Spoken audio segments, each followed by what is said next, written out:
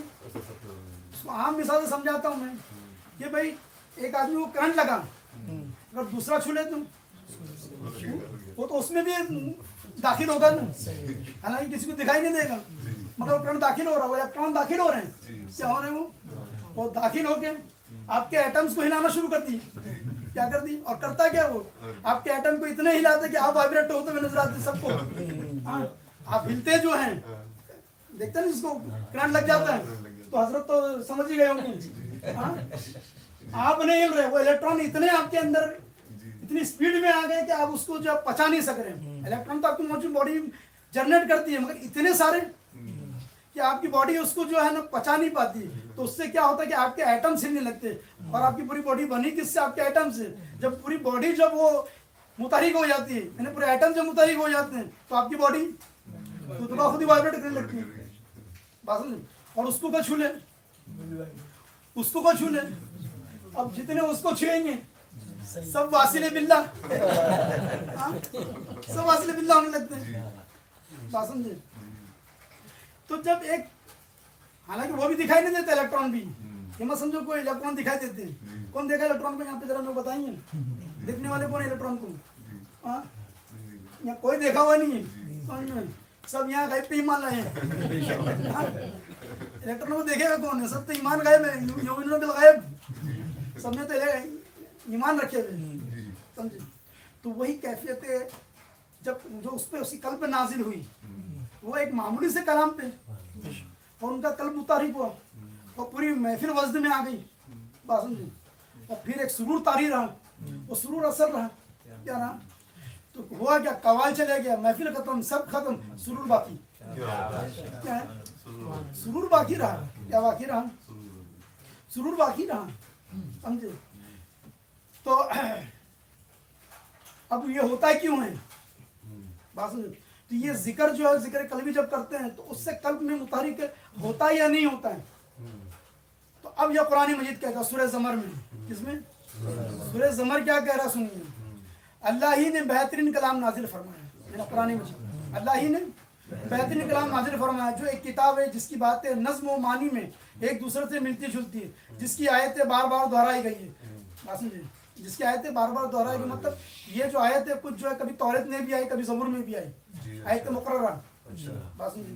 اور یہی بات تو مرزا احمد قادیانی بھی کہہ رہا تھا نا کہ وما ارسلناک الا رحمۃ للعالمین، مجھ پہ بھی نازل ہوئی. یہ قرآن تو بار بار دہرایا گیا نا، اس کی آیت ہے کچھ تو واپس نہیں دہرائی جا سکتی کیا، اس آیت کو یعنی وہ پیش کر کے کہ آیت مقررہ کہتے ہیں، اس سے کیا کہتے ہیں. ہاں تو کئی ایسی آیت اس کے پورا وہ ملتا ہے کہ کون کون سی آیت مقررہ ہے، ایک اس کا ایک الگ چیپٹر ہے، وہ ملتا ہے وہ کہ کون سی آیت مقررہ ہے. یہاں تک کہ سورہ بھی ہے ایسے، اور خود حضور پہ بھی آیت جو ہے کبھی کبھی آپ کو مقرر ہوئی کیا ریپیٹ ہوا ہے. اس لیے کبھی کبھی جو ہے شان نزول کے اندر جو ہے اختلاف جو آتا ہے نا، وہ اختلاف نہیں ہے، وہی چیز آپ پہ تو مرتبہ نازل ہوئی. تو یہ سچ یہ بھی کہتے ہیں، سچ وہ بھی کہتے ہیں، یہ سمجھ میں آئے، تو ٹکراؤ نہیں ہے. تو بار بار دہرائے گا یہ، بات سمجھے، بار بار دہرائے، جس سے ان لوگوں کے جسموں کے رونگٹے کھڑے ہو جاتے ہیں. کیا ہو جاتے ہیں، رونگٹے کھڑے ہو جاتے ہیں. جب اللہ کا ذکر ہوتا ہے تو ان کے رونگٹے کھڑے ہو جاتے ہیں، جو اپنے رب سے ڈرتے ہیں. پھر ان کی جلدیں کیا ہوتی ہے، جلد یعنی سکین، ان کی جلدیں اور دل نرم ہو جاتے ہیں، یعنی اس میں کچھ چینجز آتے ہیں. کیا آتا ہے، اس میں چینجز آ رہے ہیں نا. قرآن کیا کہہ رہا ہے، اس میں دل نرم ہو جاتا ہے اور رقت کے ساتھ اللہ کے ذکر کی طرف منہ ہو جاتے ہیں. یہ اللہ کی ہدایت وہ جسے چاہتا ہے اس کے ذریعے رہنمائی فرماتا ہے. کیا یہ اللہ کی ہدایت ہے فرماتا ہے، اور اللہ جسے گمراہ کر دے یعنی گمراہ چھوڑ دیتا ہے تو اس کے لیے کوئی ہادی نہیں ہوتا. اور اللہ تعالیٰ اب یہاں بھی بار بار کہہ رہا ہے کہ اللہ تعالیٰ جسے ہدایت دینا چاہتا ہے تو اس کو پھر یہ راستہ بتا دیتا ہے ذکر کا. وہ ایسا راستہ بتاتا ہے ذکر کا کہ اس سے اس کے اندر جو ہے نا اس کی پرسنالٹی کے اندر چینجز آتے ہیں، کہ ان کے قلب کے اندر جو ہے بدلاؤ ہونے لگتے ہیں. کیا ہونے لگتے ہیں، ان کے قلب کے اندر چینجز ہونے لگتا ہے اور ان کی جلدیں نرم ہونے لگتی ہے. تو مطلب چینجز ہو رہا ہے نا، اللہ کے ذکر سے چینجز آ رہے، یعنی تمہارے جسم پہ بھی ہو رہے ہیں اور تمہاری دل پہ بھی ہو رہے ہیں. کس پہ ہو رہا ہے، تمہارے قلب پہ بھی ہوتا ہے. اور یہ کس کے لیے، اللہ جسے ہدایت دینا چاہتا ہے، اور جسے اللہ ہدایت نہیں دینا چاہتا وہاں کچھ بھی اصل میں تو مرتب نہیں ہوگا. بات سمجھ میں آئی. اب نبی پاک صلی اللہ علیہ وسلم فرماتے ہیں کہ میری آنکھیں سوتی ہے لیکن میرا دل نہیں سوتا. میری آنکھیں سوتی ہے، میرا دل نہیں سوتا. اب یہ اتنی اس میں حدیثیں ہیں، یعنی اتنے حوالے ہیں کہ میں پیش نہیں کر سکتا ہوں. یہ حدیث کی کون سی، میری آنکھیں سوتی ہے، میرا دل نہیں سوتا. سمجھ میں، تو اس کا مطلب یہ ہوا کہ دل کی بھی آنکھیں ہوتی ہیں. کیا ہوتی ہے، بات سمجھ میں، دل جاگ رہا ہے. کیا ہے، اسی لیے کسی کہنے والے نے کہا اللہ کے ولیوں کے بارے میں، سونے کا بہانہ ہے مگر جاگ رہے ہیں. سونے کا بہانہ ہے مگر جاگ رہے ہیں. یہ دوست ہے اللہ کے، بیدار رہیں گے. دوست ہے اللہ کے. اب اللہ تعالیٰ فرماتا ہے یہ معمولی چیز نہیں ہے. جب آپ کا ذکر قلب سے، جب وہ ذکر قلبی سے آپ کا قلب بیدار ہو جاتا ہے تو وہ آنکھ کھل جاتی ہے. کیا ہو جاتی ہے، بیدار ہوتا ہے. وہ جب ذکر قلبی ہوتا ہے نا تو بیدار ہو جاتا ہے. اب کوئی آپ کے پاس، آپ لیٹے ہو بہت گہری نیند میں ہو، ٹھیک ہے، کوئی آپ کو کہتے رہے، نام لے کے پکارتے رہے، فلاں فلاں فلاں فلاں، ٹوٹے گی نا. کتنا بھی گہری نیند میں گئے آخر میں نیند تو کھلے گی نا. اگر کون ہے بولے تو یہی قلب کتنا ہی غفلت میں چلا گیا ہو، نیند میں، گہری نیند میں چلا گیا، جب اللہ کا ذکر ہونا شروع ہو گیا، ذکر ہو رہا ہے، ذکر ہو رہا ہے، ذکر ہو رہا ہے، ذکر ہو رہا ہے، ذکر ہو رہا ہے، تو کیا ہوگا، بیدار ہونا ہی ہے، آنکھ کھولنا ہی ہے. کیا ہے وہ، آنکھ کھولنا ہی ہے. تو آج کیا ہوا معلوم ہے آپ کو، اب کی بار آج بھی اہل سلسلہ قادری عالیہ خلفاء کے مشائخ اس اپنے مریدین کو تصدیق بالقلب لا الہ الا اللہ محمد صلی اللہ علیہ وسلم اس طرح ادا کراتے ہیں کہ دل کی ہر دھڑکن توحید اور رسالت کی شہادت دینے لگتی ہے. یہ ذکر بالقلب ہی کا اعجاز ہے کہ آج بھی سینکڑوں اہل سلسلہ نیند کی حالت میں بھی کلمہ طیب کے ذاکر ہیں. سبحان اللہ سبحان اللہ. آج بھی سینکڑوں کو ایسا آ کے سینکڑوں نے گواہی دی کہ بولے جب ہم ذکر کرتے کرتے سو گئے, جب صبح اٹھ کے دیکھتے ہیں تو ہم نے دیکھا کہ ہم ذکر کرتے ہوئے اٹھے. کیونکہ اللہ تعالیٰ فرماتا ہے کہ تم جیسے مرو گے تم ویسے اٹھو گے, جس خیال میں مرو گے اس خیال میں اٹھو گے. اگر تم اس خیال میں مریں, اس خیال میں سوئے کہ صبح مجھے جو ہے فلاں جگہ جانا, جب اٹھتے تو آپ کو وہی خیالات میں, اور ذکر کرتے کرتے سو گئے آپ کیا کرتے تو آپ یہ دیکھو گے کہ آپ تو سو گئے مگر آپ کا قلب جاری ہو گیا. اور کئیوں نے تو یہاں تک بولتے ہیں کہ بولے ہمارا ذکر بند نہیں ہوا پریشانی ہوگی. کیا ہو گئی؟ حالانکہ ذکر قلب جو ہے سمجھے وہ ذکر خفی کا ذکر خفی کا پہلا زینہ ہے. یہ آخری بھی نہیں ہے, یہ تو ذکر خفی کا پہلا زینہ ہے. اور ذکر خفی جو ہے بارگاہ الہی کا جو ہے دروازہ ہے. کیا ہے؟ بارگاہ ہے الہی کا دروازہ ہے. اب اللہ تعالیٰ کیا فرماتا ہے, دیکھیے کہ نبی پاک صلی اللہ علیہ وسلم فرماتے ہیں میری آنکھیں سوتی ہے لیکن میرا دل نہیں سوتا. تو اللہ تعالیٰ فرماتا ہے کہ آپ نے جو دیکھا, بات سمجھے, آپ نے جو دیکھا آپ کے دل نے جھوٹ نہ جانا. معراج کا واقعہ میں آپ نے جو دیکھا آپ کے دل نے جھوٹ نہ جانا. وہی بار امانت کا ہوا حامل بھی حافظ بھی, وہی بار امانت کا ہوا حامل بھی حافظ بھی. حواس قلب, حواس قلب, حواس کس کو کہتے ہیں معلوم؟ سینس کو. کس کو کہتے ہیں؟ ہاں, لیکن لوگوں نے کیا سمجھنا, ہوا سمجھ رہے ہوں گے. حواس قلب یعنی قلب کے سینس, دل کے بھی سینس ہے کہ حواس قلب جس کے ہر گھڑی بیدار ہوتے ہیں. کیا ہوتے ہیں؟ حواس قلب جس کے ہر گھڑی بیدار ہوتے ہیں. یعنی تمہارے دل کو کان بھی ہے, آنکھ بھی ہے, زبان بھی ہے, کیا ہے, ہر چیز ہے. حواس قلب جو کہتے ہیں نا 5 سینس ہوتے ہیں نا, اس طرح سے تمہارے دل کے بھی سینس موجود ہیں. اور اللہ کو آپ یہ آنکھوں سے نہیں دیکھ سکتے ہیں, بات سمجھے, یہ سر کی آنکھوں سے تو نہیں دیکھ سکتے. تو کون سی ہے؟ تو وہ چشم باطن سے دیکھا جائے گا. کہاں سے دیکھیں گے؟ چشم باطن سے دیکھا جا سکتے ہیں. جو لوگ علماء کہتے ہیں کہ اس آنکھ سے دیکھ نہیں سکتے, تو وجہ ہے وہ کیونکہ یہ آنکھ جو دیکھتی ہے نا, یہ ٹکڑوں میں دیکھتی ہے. کس میں دیکھتی ہے؟ ہماری آنکھ ٹکڑوں میں دیکھ سکتی ہے.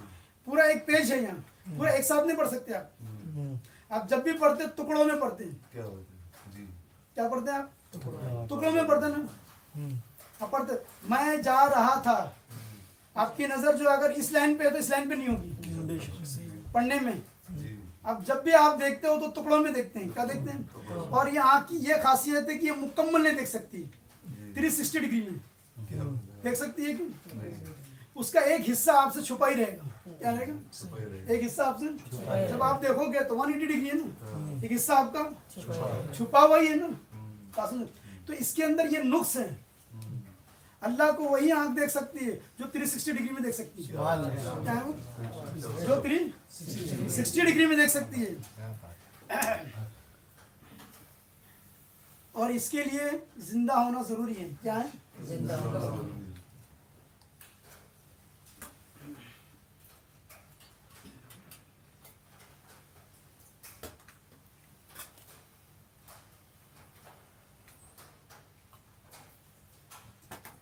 سب میں بڑی مثال اللہ تعالیٰ نے جو اس کے رسول سے فرما دیا کہ کیا ہے, بلے جو ذکر کرتا ہے. نبی پاک کیا فرماتے ہیں, زندہ اور مردے کی مثال کیا پیش کی, بلے جو ذکر کرتا ہے وہ زندہ ہے اور جو ذکر نہیں کرتا مردہ ہے. کیا ہے وہ؟ میت کے مانند ہے. کیا ہے وہ؟ میت کے مانند ہے. تو پھر کیا عطا ہو جا رہا ہے پیر سے؟ ذکر عطا ہو رہا ہے. یہ ذکر کیسا ہے؟ قرآن و حدیث کے مطابق. قرآن و حدیث کے مطابق. اب ایک ایسی آیت پیش کرنا ہوں, اس کے اوپر ہی میں ختم کرنا چاہوں گا کہ جس دن یعنی ڈے آف ججمنٹ, یعنی یوم حشر میں جس دن کوئی مال نفع نہ دے گا اور نہ کوئی اولاد, جب کوئی چیز تمہیں فائدہ نہیں پہنچائے گی. کیا نہیں پہنچائے گی؟ کوئی چیز تمہیں فائدہ نہیں پہنچائے گی. اور جس دن نہ کوئی مال تمہیں نفع دے گا اور نہ اولاد, مگر وہی شخص